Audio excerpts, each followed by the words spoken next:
اعوذ باللہ من الشیطان الرجیم، بسم اللہ الرحمن الرحیم۔ السلام علیکم ورحمۃ اللہ وبرکاتہ۔ آج میرا جو موضوع ہے وہ ایک حدیث ہے۔ حدیث کا موضوع یہ ہے کہ قیامت کے روز کی 3 فیصلہ کن چیزیں۔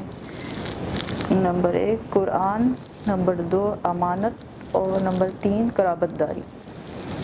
اس کا متن یہ ہے حدیث کا، عن عبد الرحمن بن عوف عن النبی صلی اللہ علیہ وسلم قال ثلاثة تحت العرش من یوم القیامة القرآن يحاج العباد له ظاہر و باطن والأمانة والرحیم تنادی ألا من وصلني وصله الله ومن قطعني قطعه الله۔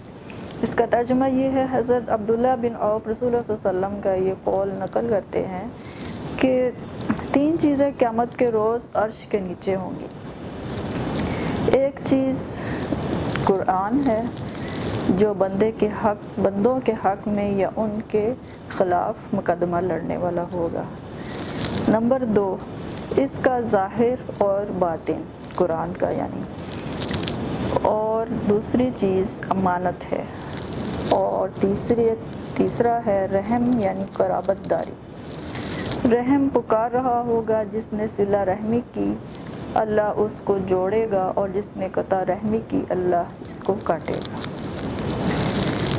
اس کی تفصیل یعنی اس کی تشریح کچھ اس طرح سے ہے کہ قیامت کے روز قرآن کریم، امانت اور رشتہ داری، یہ تینوں چیزیں عرش کے نیچے ہونے کا مطلب یہ نہیں ہے کہ وہاں انسانی شکل میں کھڑی ہوں گی، بلکہ اس کا مطلب یہ ہے کہ یہ وہ اہم چیزیں ہیں جو قیامت کے روز انسان کے مقدمے کا فیصلہ کرنے کے لیے اس کے سامنے موجود ہوں گی۔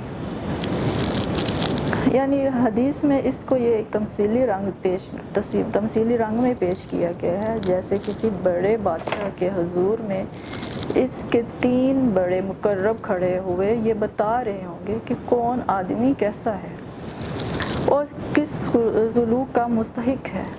اس طرح گویا اس بات کا یہ نقشہ کھینچا گیا ہے اس حدیث میں کہ قیامت کے روز انسانوں کا فیصلہ کرنے میں سب سے پہلے جو چیز سامنے آئے گی وہ قرآن ہے۔ قرآن کے متعلق فرمایا گیا ہے حدیث میں یحاج العباد۔ اس کے 2 معنی ہیں۔ ایک معنی یہ ہے کہ قرآن بندوں کے خلاف مقدمہ لڑے گا، اور دوسرے معنی یہ ہے کہ وہ بندوں کے حق میں مقدمہ لڑے گا، یعنی کہ خلاف کیسے مقدمہ لڑے گا اور حق میں کیسے لڑے گا، آگے ہم اس کے تھوڑی سی تفصیل میں جائیں گے۔ القرآن حجۃ لک او علیک، قرآن یا تو تیرے حق میں حجت ہے یا تیرے خلاف حجت یعنی گواہ۔ قرآن کے آ جانے کے بعد اب معاملہ 2 حالتوں سے خالی نہیں ہو سکتا۔ اب یا تو وہ تمہارے حق میں حجت ہے اگر تم نے اس کے مطابق کام کیا ہے، اس کے مطابق چلے ہیں ساری زندگی اور اس پر عمل کیا ہے، اور یا وہ تمہارے خلاف گواہی حجت ہے یا گواہی ہے اگر تم نے اس کے خلاف کام کیا ہے۔ چنانچہ قیامت کے روز یہ قرآن بندے کے حق میں یا اس کے خلاف مقدمہ لڑنے والا ہوگا۔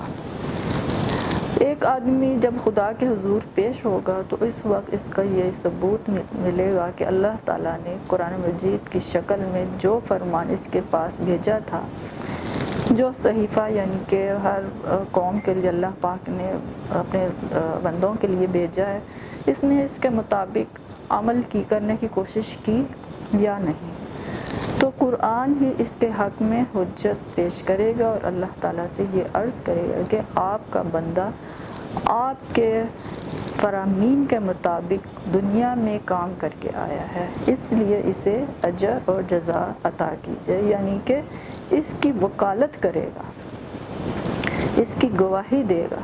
لیکن اگر وہ شخص قرآن پہنچ جانے کے باوجود اس کے خلاف کام کرتا رہا تو پھر قرآن ہی اس کے خلاف مقدمہ لڑنے والا ہوگا اور گواہ بن جائے گا۔ وآخر دعوانا الحمد للہ رب العالمین۔